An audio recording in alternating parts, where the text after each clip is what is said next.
Perfect. Okay, now I'm recording. So then after we talk about that, we'll talk about our Lens program that OE has, and then we'll move into a panel discussion and a Q&A with some of our panelists, some educators in the community, and then open it up for conversation from the group. So these are the folks from Open Dies that are in our conversation today. Brandon, I don't know if you want to unmute and say hello or just wave in the chat. Hello, everybody. Thank you for joining. We appreciate you all for being here. We're very excited to get this conversation started.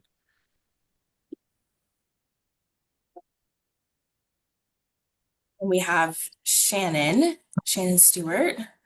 Hey everybody, I'm Shannon. I'm the director of programming here. I help do the presentations, the development and implementation. And that's a little bit about me. Jess, did you want me to do the rest of the intros? To Yeah, give you can you do that. Okay. Yeah. So the rest of our squad is Kathleen Washington. Kathleen, if you're on here, feel free to unmute, or I could just introduce you as the director of operations. She really does everything to keep Open Dies moving. When me and Brandon have an idea, she kind of brings us back down to reality and tells us how it can happen in real life or how it cannot happen. And either way is fine.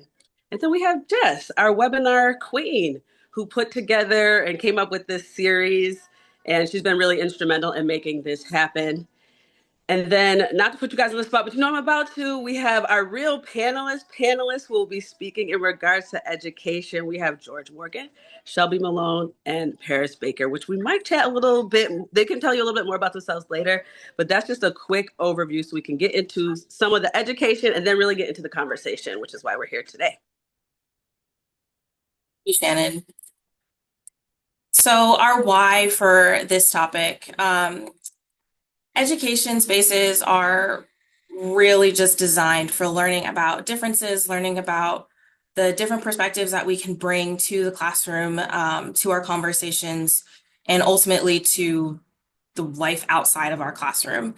And some of these conversations, particularly, I like to think in Erie, we have so many different um, groups of students and groups of people coming together in spaces that are designed for learning. And all of those factors, all of those identity pieces kind of come together and can maybe create some of this cognitive dissonance where somebody might have a different experience growing up that they're bringing into the classroom and another student has no idea what they're talking about, or it's completely rocking their world. So what's going on in their brain at that moment of, wait, was my truth the correct truth, or is their truth the correct truth, and kind of how we work through that in the classroom. Especially in our current climate right now, there's some censorship going on of freedom of speech and freedom of thought. And unfortunately, that is leaking into more of our spaces that are specifically designed to have freedom of thought and freedom of expression. Um, both from our students and also some of our educators. That's why we want to bring in the classroom piece and the outside of the classroom piece, because students don't stop being students outside of the classroom and educators don't stop being educators outside of the classroom. So conflict can definitely arise outside of both of those spaces.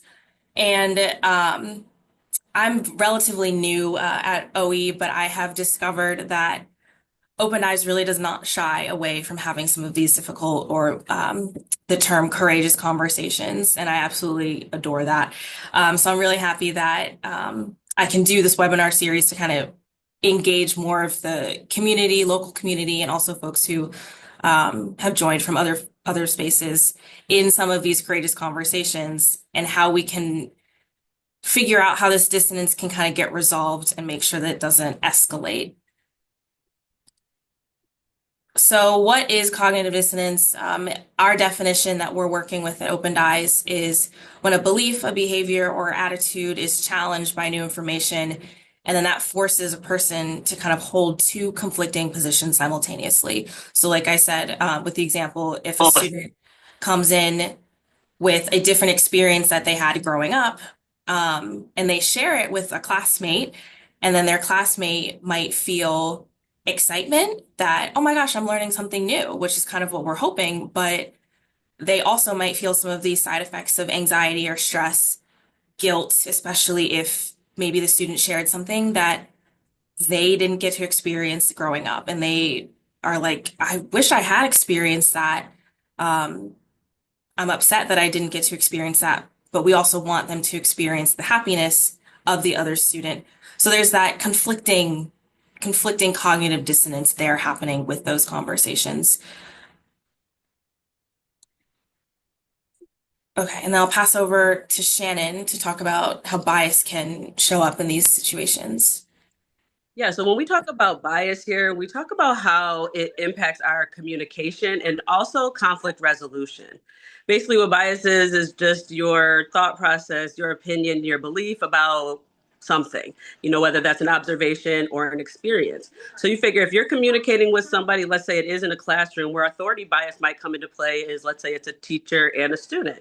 And they're having some type of discussion. In that situation, the teacher would be the leader, and when authority bias comes in, sometimes we just blindly follow leadership because that's the role that they're in. And so we trust them because they're in that leadership role. But what you would want to do is kind of combat that and have your own individual thoughts, because just because they're in that leadership role doesn't mean that they're necessarily right. You may also see this with, let's say, a teacher and their supervisor or a superintendent or a principal or something like that. You might want to, you as the teacher might have an idea or something that can promote change within the organization. But if that leader says no or doesn't share that same belief, you might experience some cognitive dissonance or disagreement of some sort. So it's always important to ask questions, to think independently, and also assume that maybe you can get this information from somebody else. Maybe you can make this happen in a different way if this specific leader is creating a barrier or something of the sort. So authority bias is something to be aware of when you're communicating, whether you're in that authoritative role or not.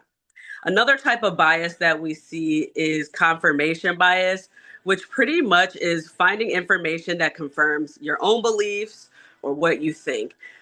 We see this all of this time, especially in the era of social media. You can Google anything and be right, or you can find something on any social media platform that supports your way of thinking, whether that is right or wrong. It's important to be mindful of that just because you found this one article that says the same thing you think, it doesn't necessarily mean that you're correct. But what happens sometimes, I've seen with students at least, is they really do believe that, what is seen on social media or something like that is quote unquote Bible. It is the truth because that's where they saw it.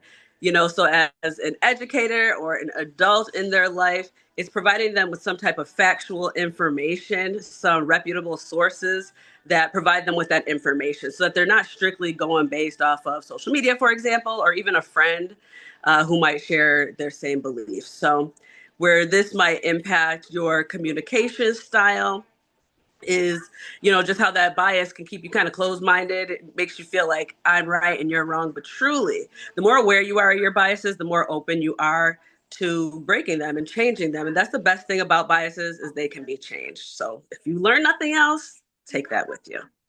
Jess, let's keep rolling. Next up, we got status quo bias. And this can be displayed in many different ways. Sometimes you might see it as that like inability to change, or unwillingness to change. Sometimes you might have this great idea that you really might think, this could be impactful in a positive way. But if other people don't believe that, then where does your idea go? Does that mean it's a bad idea? Is it worth testing out with somebody else? Should you brainstorm and edit it a little bit? I don't know. But those are some things to think about. And are you somebody who holds status quo bias, that fear of change or trying something new?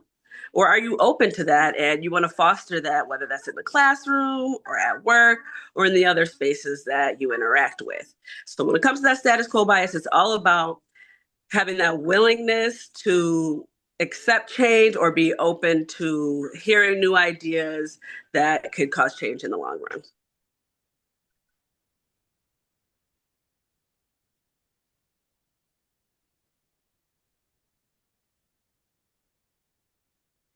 And with all this bias chatter, we often have these discussions with adults, but we do infuse a little of that in our Lens program, which I can provide an overview. I didn't know, George, if you were going to, but I have no problem doing so.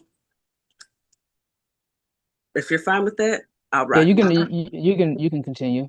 Okay. Just wanted to make sure. So, our Lens program is typically geared towards our youth, though we do it in schools or educational settings, and adults are somewhat participants as well because they support the students. It's self reflective, and we talk about the concepts of perception, active communication, and resiliency. And with this programming, we use different activities and videos and things like that just to get this message across to the kids, and we also allow them a space to provide their own experiences and thoughts related to perception, active communication, and resiliency. And what's nice about this is we always leave them with some type of takeaway activity that they can apply this information to. Something that helps them identify who they are, how they perceive the world, how they're interacting and communicating with others, and how they're overcoming barriers or tough situations. So that's a little brief overview of our Lens program. And I think a perfect segue to really get into our education related conversation today.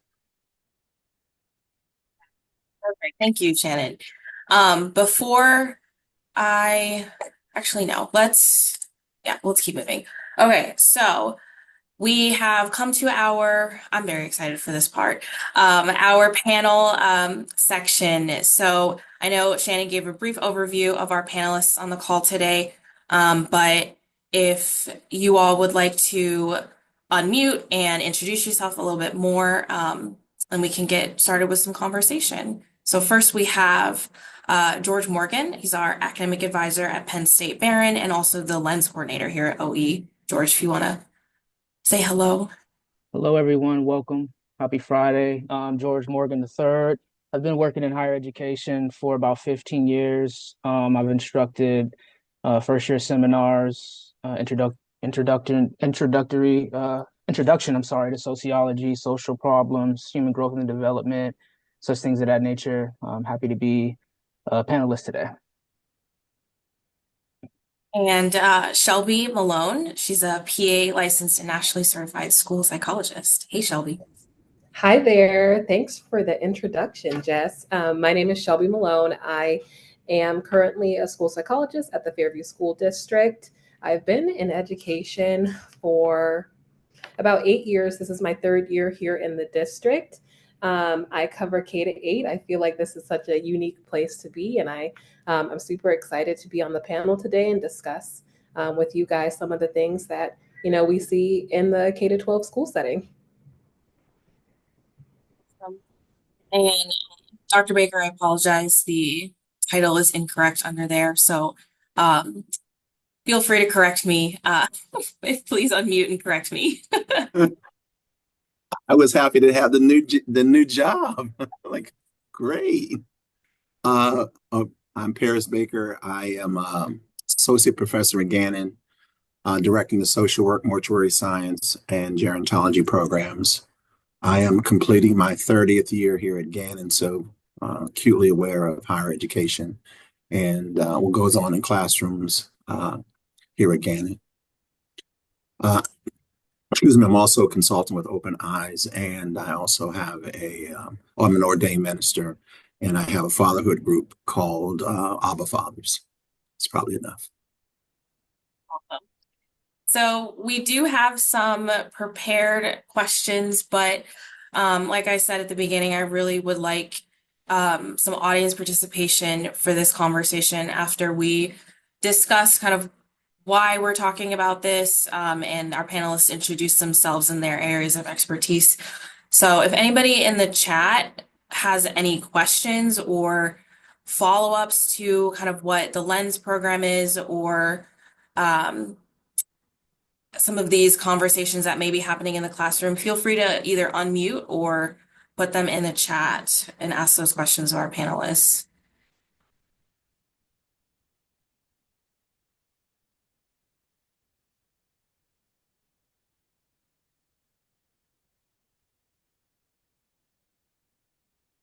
To get us started, though, I will ask everybody in the panel, how does bias show up in conversation, and what are some ways that you think it can be addressed?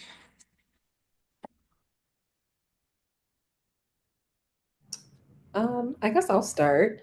I think that bias has this way of showing up in very subtle, everyday ways. So, in our assumptions, in our language choices, in our body language. For example, maybe when educators speak to students who are culturally different than them in more of an authoritative tone or assume they come from a deficit based background, that's bias.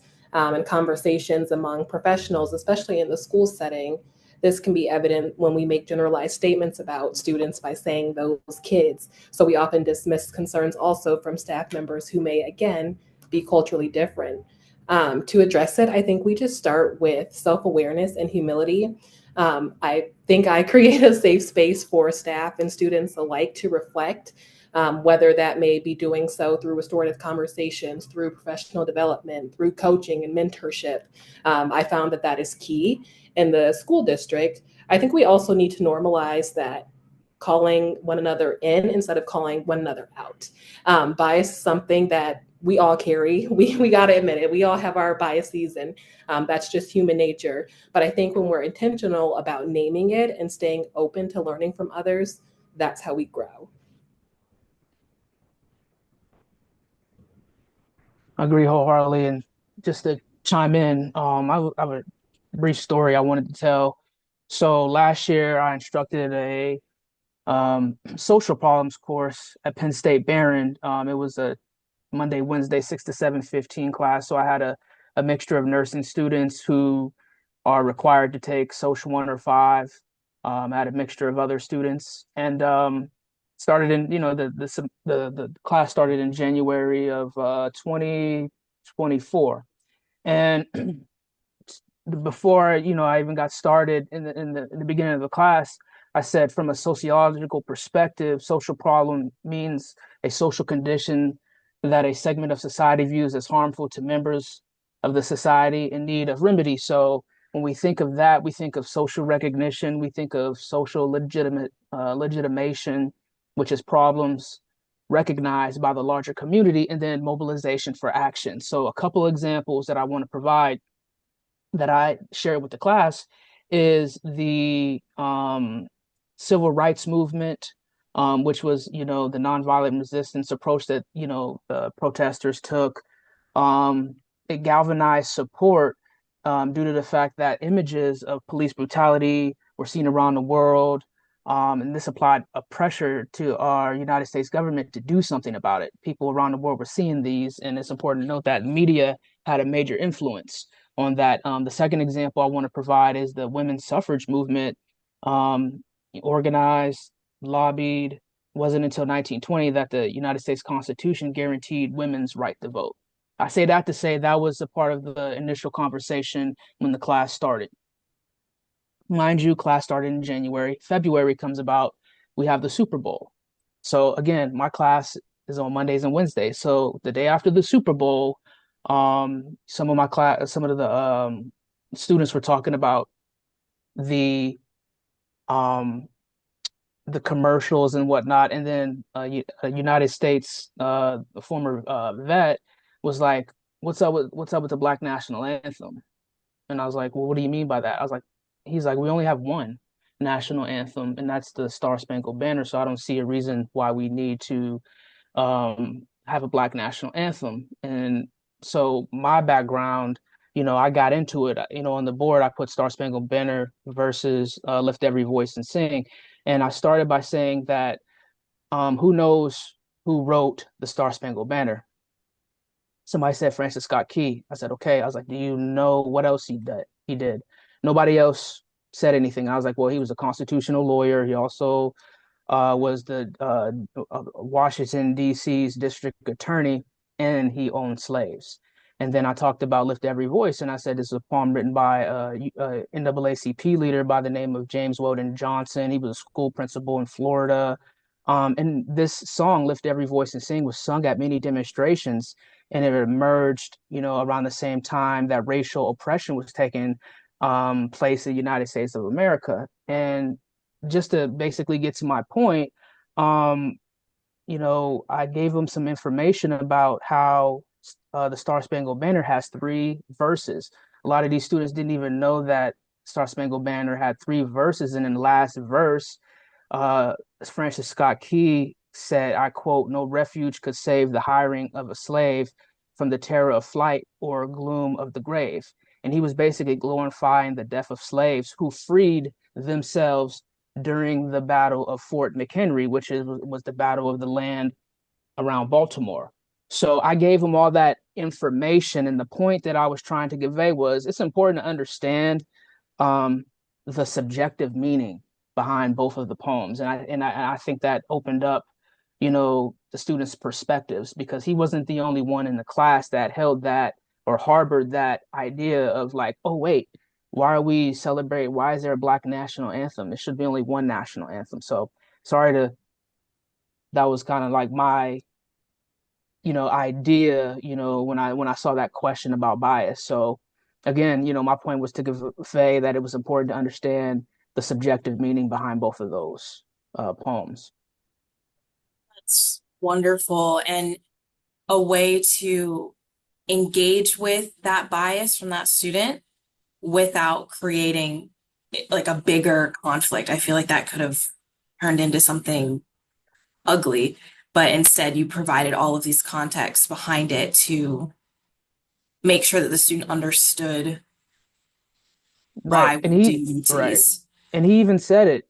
He said that particular student even told me that the reason he took the class was because he wanted to change his perspective on things. It's He great. had preconceived notions about certain things in our society, and he wanted to change his perspective.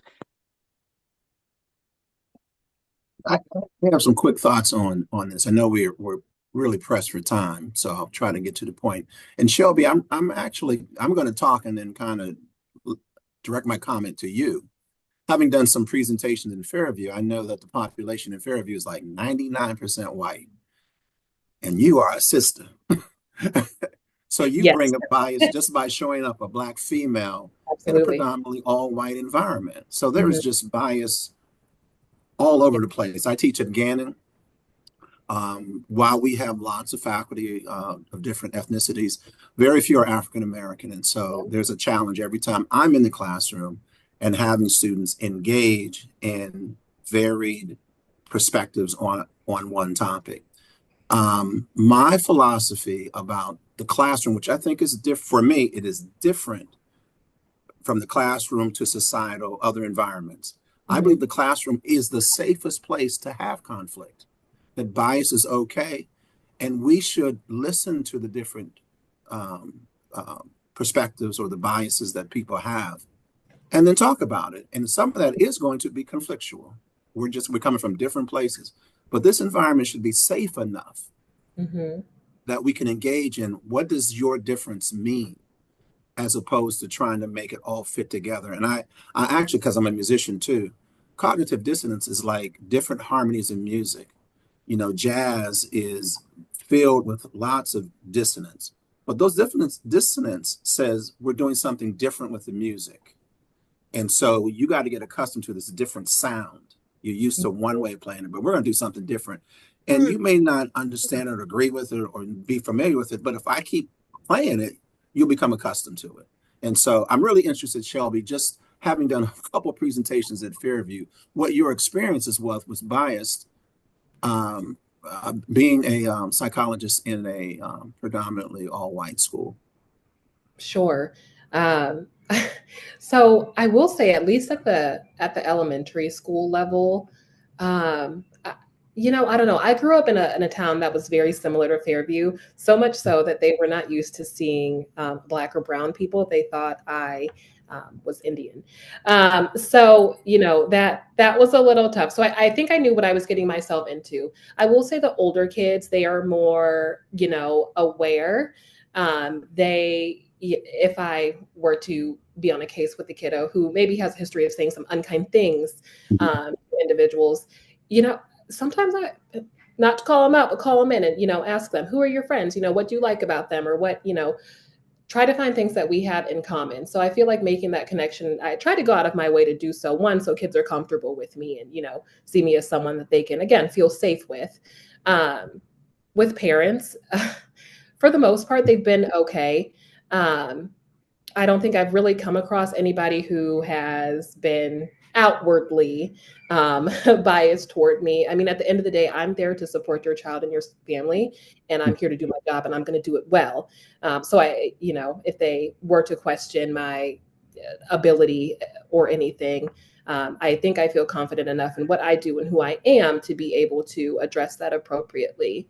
I will say there was, when I got hired, and I saw my mom, I think she had to step out. She'll laugh at this. When I got hired, I had in box braids. And my aunt was like, "Oh my God, you went to meet with the superintendent with box braids in your hair?" And I'm like, "Yes, because what you see is what you get." And you know what? There's been a couple times that I've had my hair in box braids, and the kids, they love it. I think they want to be, they want to know other cultures. They want to know, like, how can my hair be like that? I'm intrigued by this. I think it's pretty. I think it's cool. And they just don't have the opportunities that a lot of other people do in Erie City, 15 minutes down the road. So I am, happy to be that bridge for people appropriately. So for the most part, I've had, to answer your question, I've had an overall positive experience here. I know times are changing. We just met with the superintendent to talk about just kids being unkind. And I don't know if I'd even say bullying. I think it's more just unkindness and not knowing how to be decent people. But for the most part, my experience has been very positive. And so I'm fortunate to be able to exist in a space where I can give a little bit of diversity and give a little bit of my, growing up and my upbringing and, my cultural background, and people be interested to know more about it.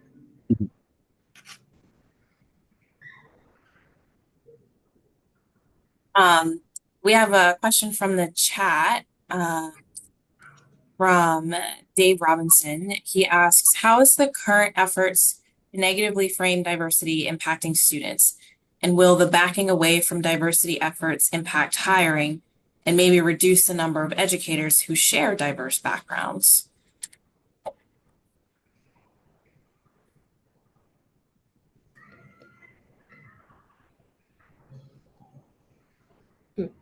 I'll take a stab at it. The word negative is connected, I believe, to who has the power to define.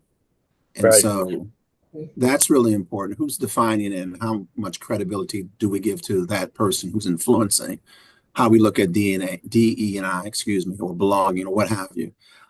From one perspective, I say it really doesn't matter. The reality is we are a diverse society, whether we call it that or not. We live in a society where we're going to see differences everywhere. It's really getting people accustomed to what does that mean? How close are we to those differences, and how often do we interact with each other to become more comfortable with difference? That being said, when people, and I absolutely believe this wholeheartedly, when people become more comfortable with the diversity, they will vote in their self-interest. And so while we are struggling with this issue of DE&I, America has been here since the inception of America, and we've always gotten through it. We'll get through this too.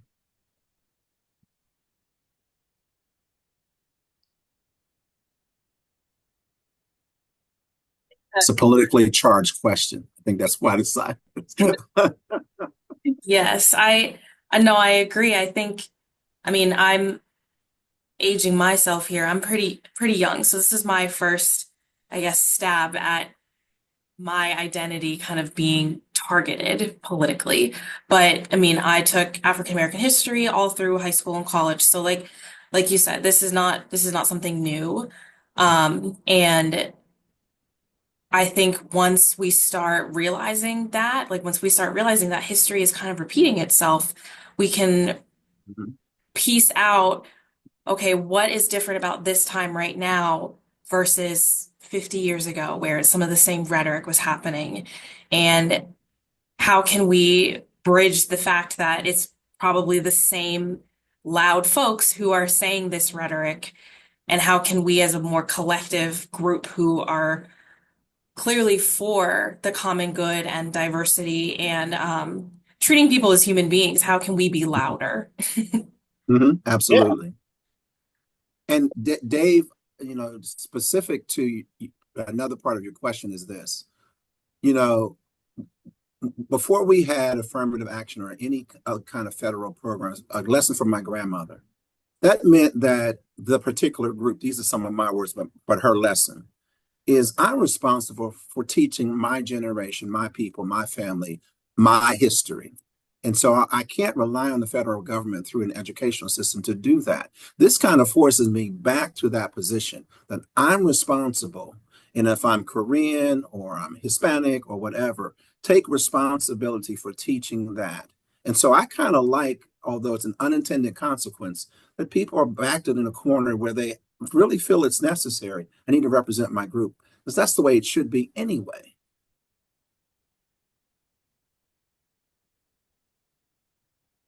Great points. And if I could just chime in for a few, because as Dr. Baker was, answering, I was kind of trying to organize my thoughts, and I appreciate Jessica coming in and talking about the importance of history.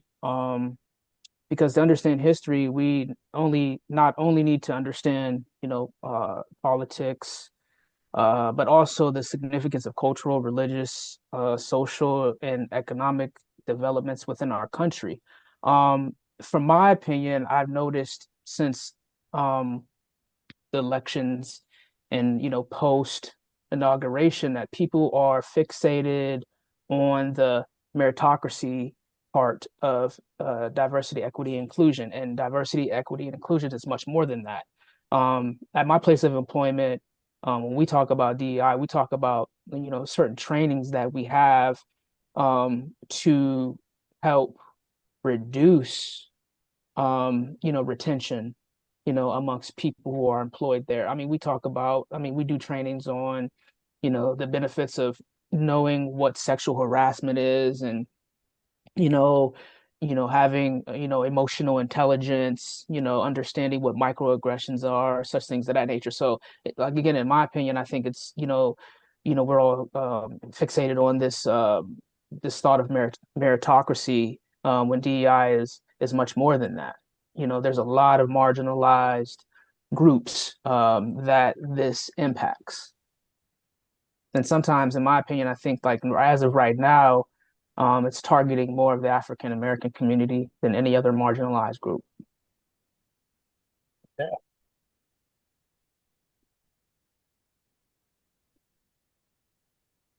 Well, your follow-up, I'm not sure. Do you want to explain a little bit more kind of what you meant to the panelists if you're able to unmute? Yeah, can you hear me? Yes. No, I guess because you're educators, I'm just wondering the impact that walking away from diversity initiatives, even in hiring, are going to reduce any diversity in the teaching community, so that students of color have less opportunities to see models that reflect themselves.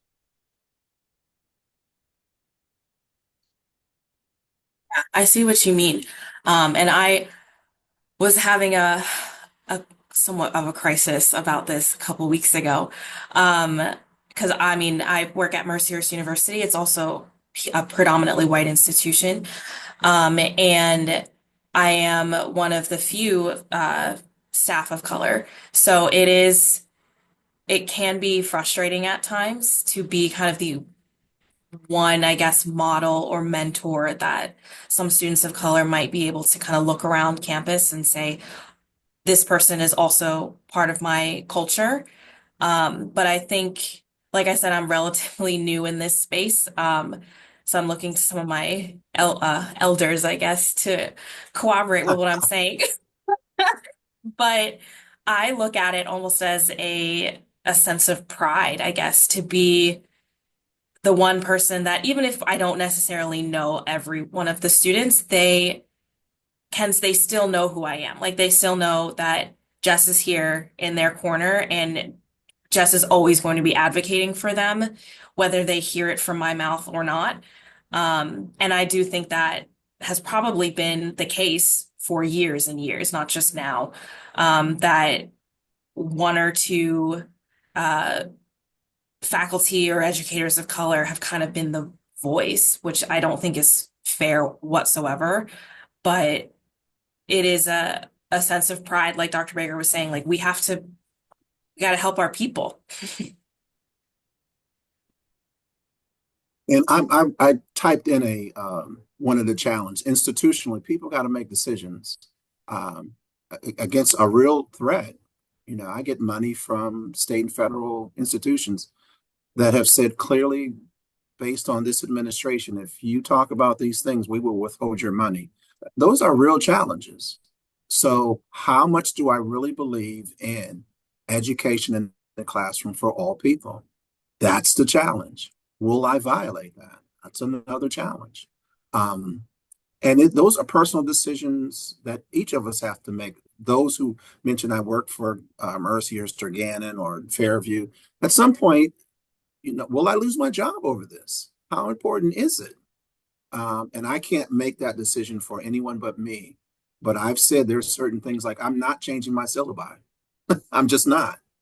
So it may cost me my job. I don't think it will, but I've made a decision, particularly if I'm teaching human diversity. How can I not talk about diversity in a class that is geared to talk about diversity? So just personal choices. And again, I don't want to minimize it but they really come down to, you know, some personal challenges. How much do we believe this?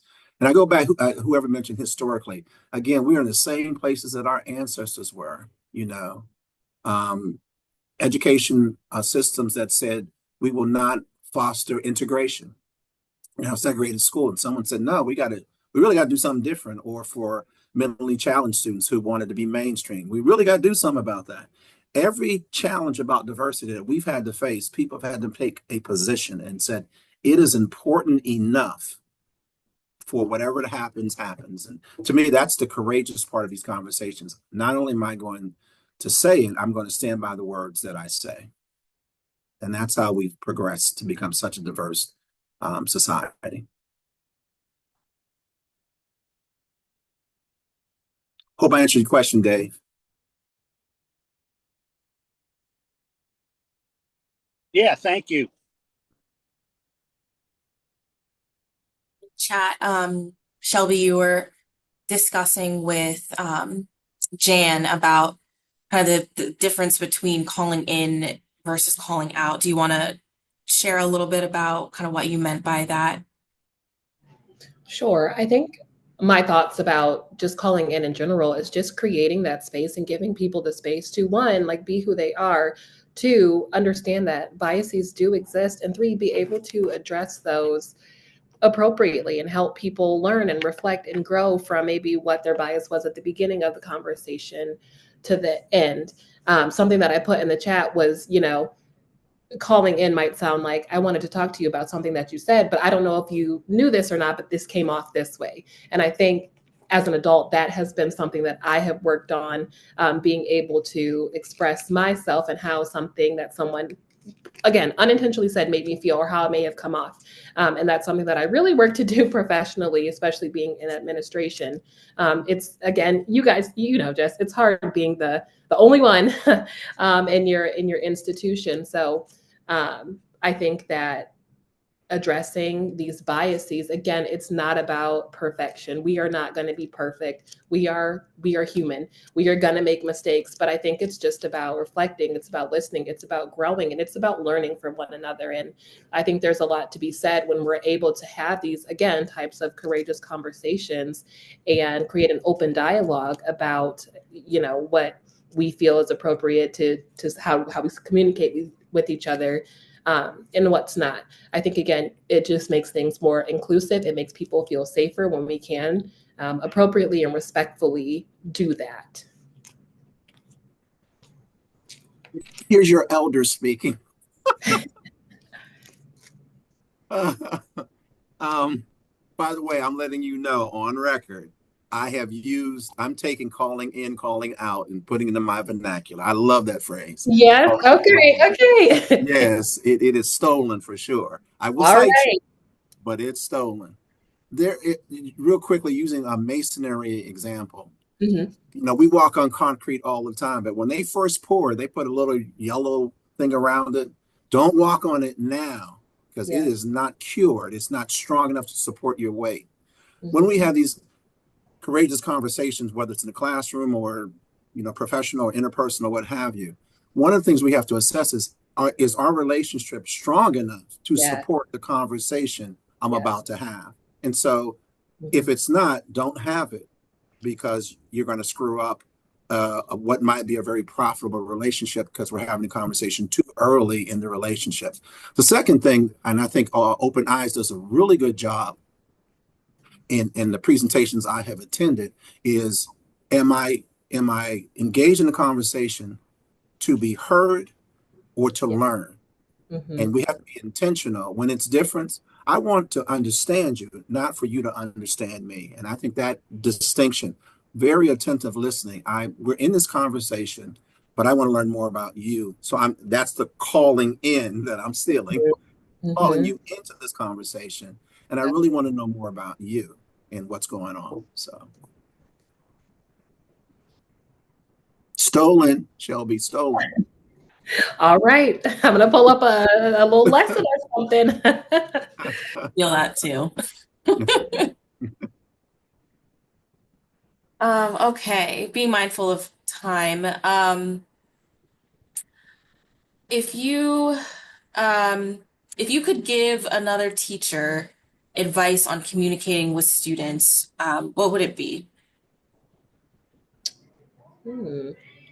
I Well, think yeah, go ahead, Dr. Baker. just Go real ahead. quickly, because Yep. I may have to jet out of here too. I think I'm getting pulled. A classroom, whether I think it's elementary, middle school, high school, or college, has to reflect what's going to happen in this environment.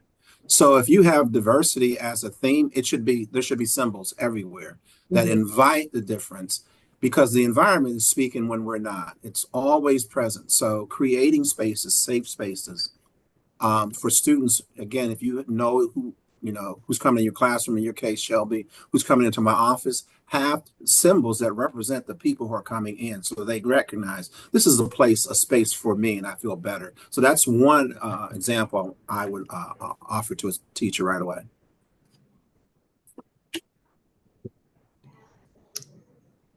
I think I had to look up this book because I wanted to mention it. So, something that, just thinking about where I am, and I took this question as, what would I want to tell teachers? A lot of the time that I, I sit in on interviews and I'm, seeing who's coming in and all these fresh faces. And I don't know if they completely know what they're getting into, but I would tell them, and I would even tell our administration team this. I would say, lead with curiosity, lead with empathy.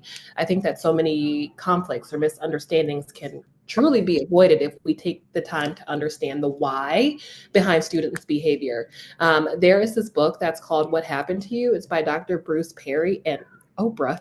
And I read it a couple years ago when I was in another school district. And it really dives into looking at not why you're doing this, but like what happened, what kind of childhood experiences did you go through, what's going on in your home and things like that. So I think that's another important because there's no bad student. There's a reason behind, the things that are happening as to why they are happening. I would also tell teachers, listen more than you talk. Students, especially those who are marginalized, who are culturally and linguistically diverse, they need to feel seen and heard. I think in a place especially like this, it's so hard to just be in your group and not fit in with the other groups that they need that space to, again, be seen and be heard. I don't think that, again, for teachers, I would say that it's not about managing behavior. It's about building trust, kind of like, Dr. Paris Baker said. It's about establishing that trust. And again, trust is built over time through consistency, through care, through making those meaningful connections and putting yourself as the adult, as a teacher, out there and saying, I want to learn more about you.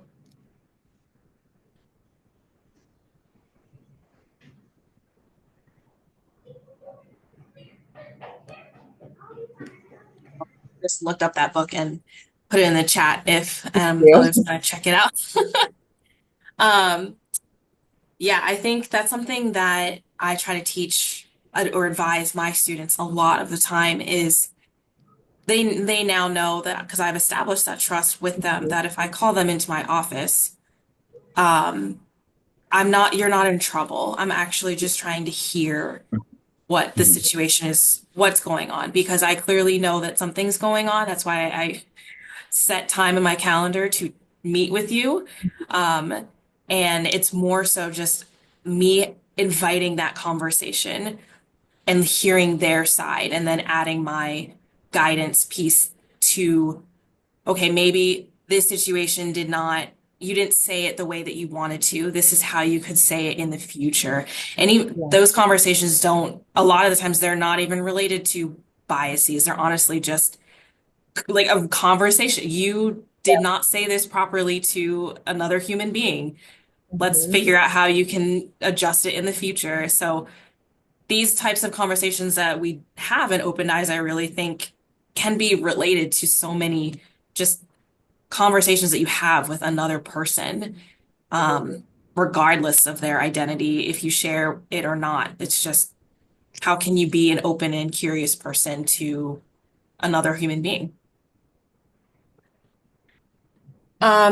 Okay, since we're talking about conflict that can happen in or outside of the classroom, how do you know when a conflict is resolved?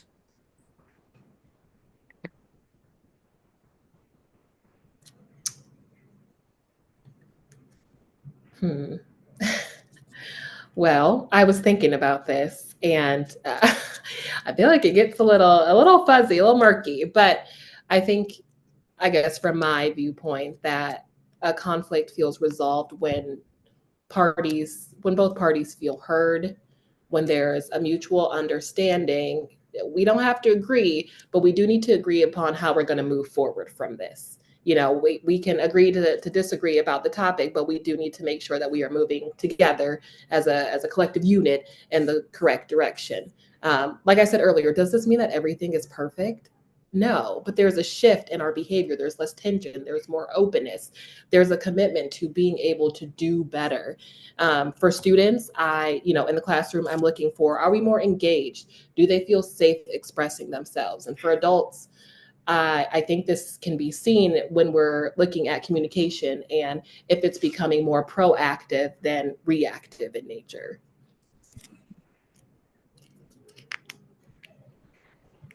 Once again, using a um, musical motif, this conversation is improvisation. Like nothing is prepared. We're having conversation. You say something, I respond to it. Mhm. That's music. And so again, I'm so comfortable with conflict. So for me, resolution isn't the goal. Mhm. It's what does the conflict produce? How am I learning from the conflict that I can build on these differences? So Yeah. in some instances, I don't want it to end. As we grow, there'll be new things that develop. I still don't understand you in this fashion. We keep growing, Mhm. but there is a place because you can fatigue with too much conflict. Yeah, sometimes we just agree. We just agree right here. Let's put it down for a minute, or we just walk away from each other, and that's how I know we're done. You said I've had enough. But I think there are orchestrated, again, using the musical motif, there is an orchestrated way to move the cadence to this is done. And we kind of agree this is a place to do it. And so for me, it's a mutually agreed upon point where we just decide this is it as far as it's going to go, or we're happy with the results, what have you. I will Right. say this just real quickly. The other piece about this, again, just recognizing in an educational system, there are some really powerful people who may decide for us that we're done. That's what's going on now. DE and I is we're just done with this. We don't want you to talk about it. So just recognizing these powerful social forces, political forces in our environment are making some decisions or attempting to make some decisions for us. Yeah. And if I could chime in for 1 second, I agree wholeheartedly with Dr. Baker and Shelby. with regards to their comments. And just just my personal experience in the classroom, I would say clear and active communication. We mentioned active listening earlier. I think having empathy, and creating that safe place, safe space, safe haven, so to speak, is very, very important. I like to establish that the first week of classes. Even before I go into my class, I review my class roster. I review what major that student is in, and then when we're in class that first day, we go over the syllabus, and then I actually ask everybody to introduce themselves and give me a couple fun facts about themselves. A lot of the students that I work with are coming from rural areas, have never been around African American or another minority in their life. So this is, even coming into my classroom, this is the first time they've ever had an African American instructor. Um, and I had this conversation one time. They were asking me, I gave them some background information about myself, letting them know that I've been involved with the NAACP for about 15 years, served as vice president. I currently have been the treasurer for the NAACP for about 6 or 7 years. And one of the questions posed by a student was like, well, is it only for Black people? Is the NAACP only for Black people? And I, gave them a brief history, about it.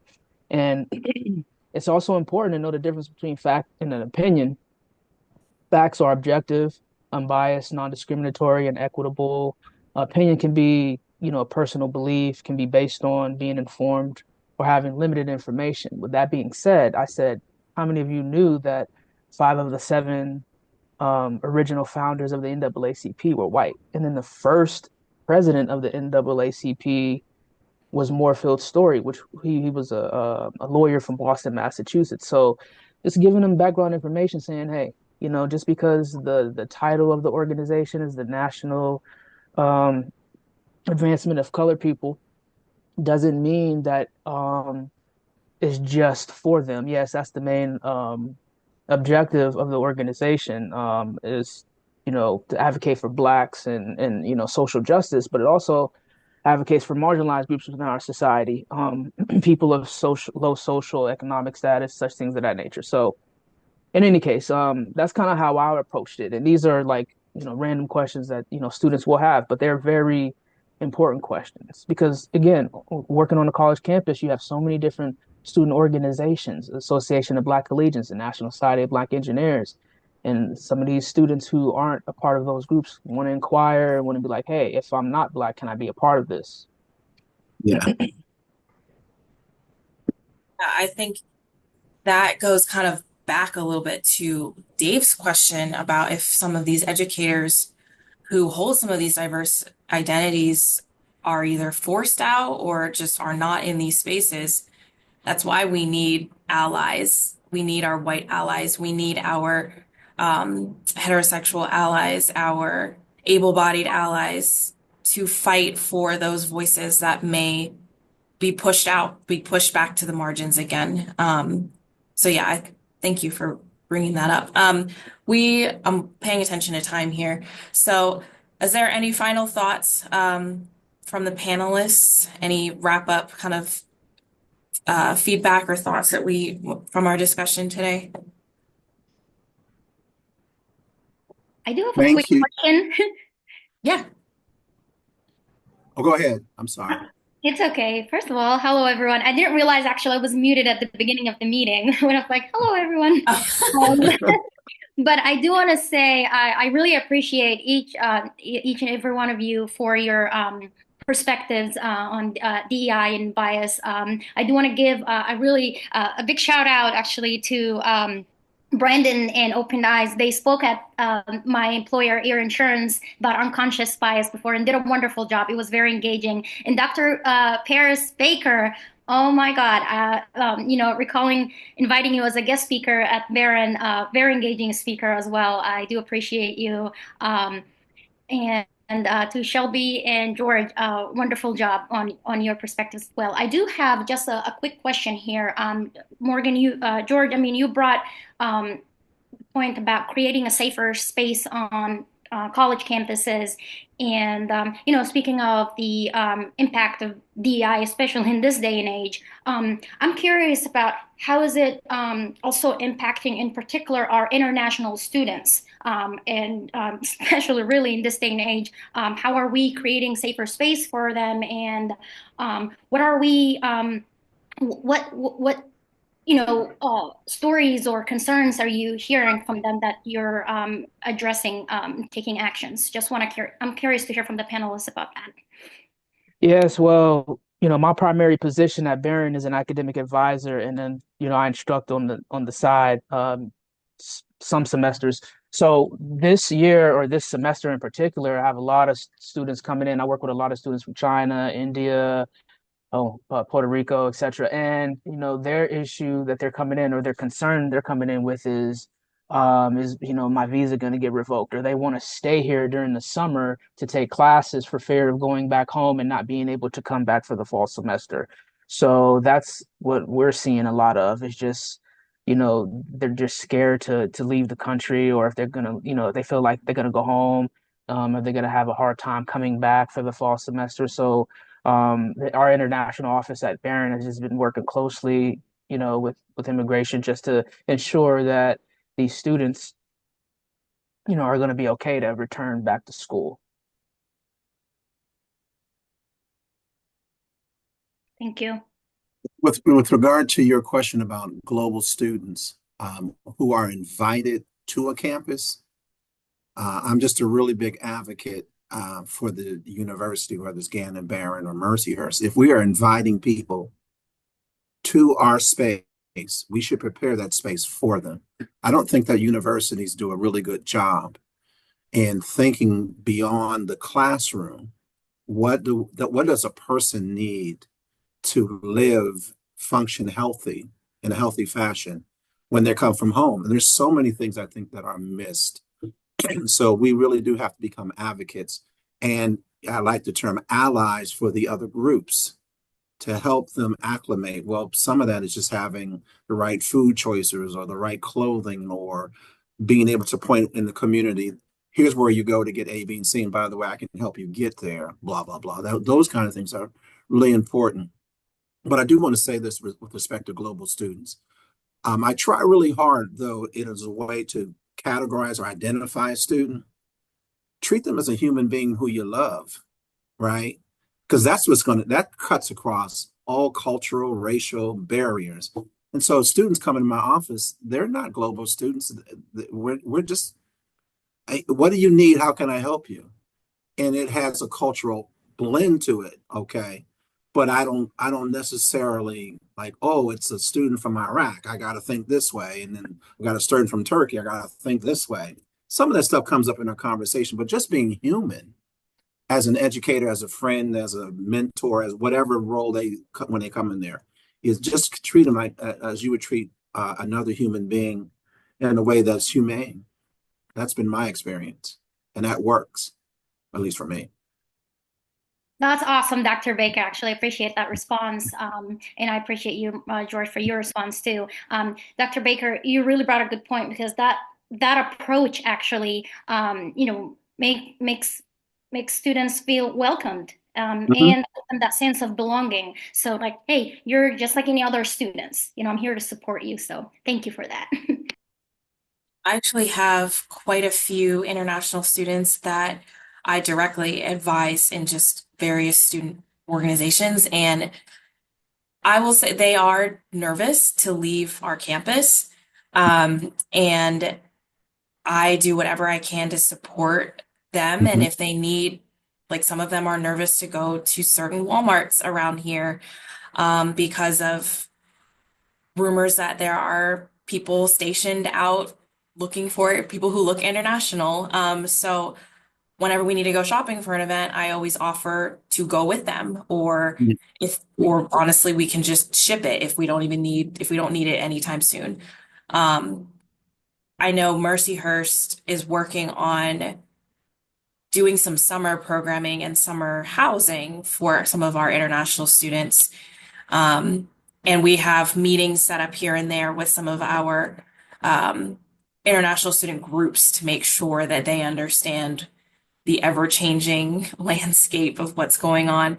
So as a university, from a university like staff perspective, all we can really do is try and help them understand and give them the support that they need. It's ever changing, it's complicated, but like Dr. Baker was saying, treating them as human beings, and making sure that they still belong.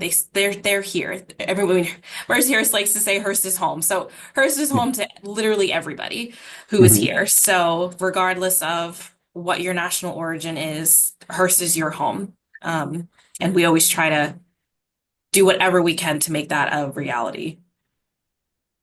So we are absolutely at time, but I really appreciate everyone on the panel, all of the folks who joined. I know some people had to log off, but I put our YouTube page in the chat. That's where this recording is going to go. So if you had to join later or you want to share it with a colleague or whatever, that's where it will live. And this is our contact information. If you would like to get in touch with Opened Eyes, maybe schedule another. I know you had mentioned that you had Opened Eyes come to Erie Insurance, so I'm sure Opened Eyes is going to continue working with Erie Insurance. But the last thing I will share is a QR code to kind of see how we did today. This is our second webinar of this series, so we're working to improve it as we continue planning our webinars. So I will also have Kathleen send this out to all of the registrants as well, so you don't have to worry about saving it anywhere right now. I see Dr. Baker's doing that though. But thank you all so much for being here. I really appreciate it, and have a lovely weekend. Hopefully wherever you are, it's not dreary. I'm longing for that 70-degree weather again. But thank you all so much, and we'll see you on the next one. Peace. Thank you. Thanks for having me. Bye. Thanks, everyone. See everybody.